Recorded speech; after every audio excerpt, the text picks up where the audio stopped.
BLDC fan সবার ঘরে ঘরে, কারণ বিএলডিসি ফ্যানে বিদ্যুৎ খরচ খুব কম। তাই জন্যে সবাই পুরনো ফ্যান খুলে রেখে দিয়ে বিএলডিসি ফ্যান লাগাচ্ছি। তাই আপনারা খুব কম সামান্য জন ছাড়া বিএলডিসি ফ্যানের নাম সবাই শুনে থাকবেন। তো আমার কাছে এখন যেই বিএলডিসি ফ্যানটি আছে সেটি এখন সম্পূর্ণ খারাপ অবস্থায়, মানে কন্ডিশন পুরো ডেড। তো বিএলডিসি ফ্যানটি আমরা এখন ঠিক করার চেষ্টা করব। এটা কি আমরা ঠিক করতে পারবো?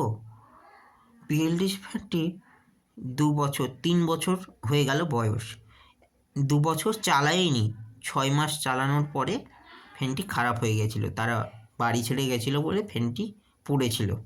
তো কন্ডিশন পুরো নতুন। তো আমরা প্রথমে স্ক্রুগুলো খুলে নেব। খুলে নেওয়ার পরে দেখি এর ভেতরে কি আছে। তো একটি স্ক্রুড্রাইভারের সাহায্যে প্লেটটাকে হালকা তুলে আস্তে আস্তে বের করে নেব, কারণ আমাদের তারটি যেন না কাটে। তারটি কেটে গেলে তখন আমাদের আরও অসুবিধা হবে ফ্যানটিকে রিপেয়ার করতে। তো এটি হচ্ছে অ্যাডাপ্টার পিসিবি। এই পিসিবিতে আমরা ইনপুট লাইনে সিরিজ লাইন দেব, আপনারা ডাইরেক্ট লাইনও দিতে পারেন। তো আপনাদের সুবিধাজনক বলতে গেলে আপনারা এটা ঠিক করতে চাইলে মিস্ত্রিকে দিয়েই ঠিক করাবেন, তারা ভালো করে ঠিক করে দেবে। তো ফ্যানটি প্রথমে আমরা সিরিজ লাইন দেব, দেওয়ার পরে একবার ভোল্টেজটি চেক করে নেব যে কত ভোল্ট দিচ্ছে। তো ভোল্টেজটি চেক করে নেওয়ার পরে আমরা ভোল্টেজ দেখতে পাচ্ছি এখানে 198 ভোল্টেজ দিচ্ছে। তো ফ্যানের চলার জন্য এই ভোল্টেজ খুব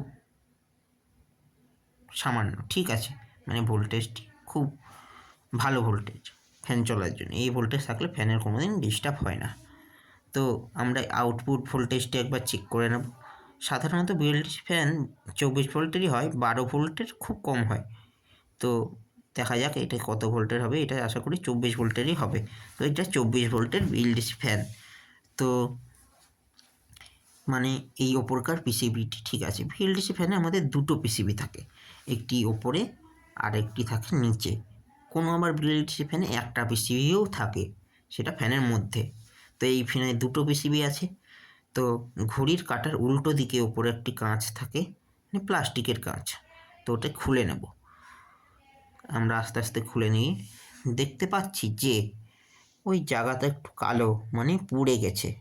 তো দেখা যাক কি পুড়েছে। তো আপনার আইসিটা বাস্ট হয়ে গেছে। তো আইসি বাস্ট মানে বিএলডিসি ফ্যান এখন পুরো ডেড।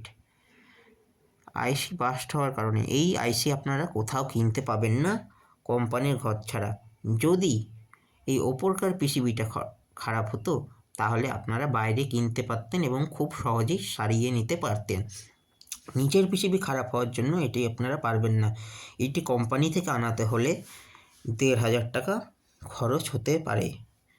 তো আমরা এটাই বলবো যে আগেকার যুগের ফ্যানে একটি খরচ বেশি হলেও আগেকার যুগের ফ্যানই বেস্ট, কারণ এই ঠিক করতে গিয়ে ওই বিদ্যুৎ খরচ একই পড়ে যাবে। তো ভিডিওটি যদি ভালো লেগে থাকে লাইক, কমেন্ট, শেয়ার এবং চ্যানেলটিকে সাবস্ক্রাইব করতে ভুলবেন না।